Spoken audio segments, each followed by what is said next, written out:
هغه کس چې احمدشاه بابا ته سپکا.وی کړی و هغه د لوی افغانستان د امپراتور په نوم نه پیژنده، څرنګوالۍ ته معرفي شو.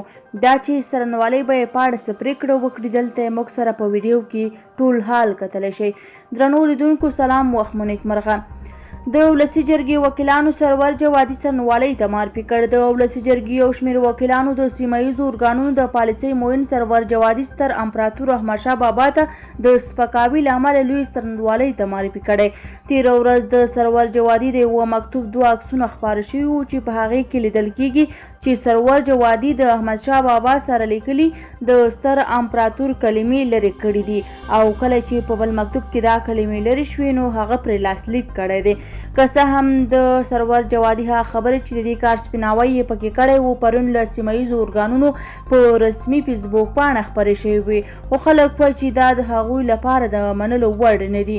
سرور جوادي ویلي و چې په امپراتور کې پرې بل رنګ لیکل شوی و او هغه له دې له امله پرې کرښه کش کړې وه ترڅو ورته ووایي چې د دې رنګ بدل دی او باید په یو رنګ یې ولیکل شي.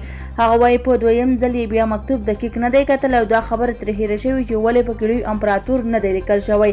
هغه وایي چې احمدشاه بابا لوی امپراتور دی او دا تاریخي خبره ده چې زما په نه لیکلو هیڅ نه کیږي. خو بل لوري ته بیا په واضح ډول په هغه عکس کې ښکاره کیږي چې د لوی امپراتور کلمې په یو رنګ کې لیکل شوي دي، خو سرور جوادي پرې چلې پاکش کړي. په ټولنیزو رسنیو کې هم خلک وایي چې باید سرور جوادي رسمي بخښنه وغواړي او لوی امپراتور احمدشاه بابا ته د سپکا.وی له امله د له دندې څخه ګوښه شي. هغه همداراز وایي د ولسي جرګې وکیلانو بیا سرور جوادي له دې امله لوی څرنګوالۍ ته معرفي کړی چې د لوی امپراتور احمدشاه بابا توهین یې کړی او د تعصب له مخې د لوی امپراتور نوم د نوموړي د نوم څخه حذف کړی دی. زموږ ویډیو تر همدې ځایه وه. که مو ویډیو خوښه شوې وي ویډیو لایک او زموږ چینل سبسکرایب کړئ.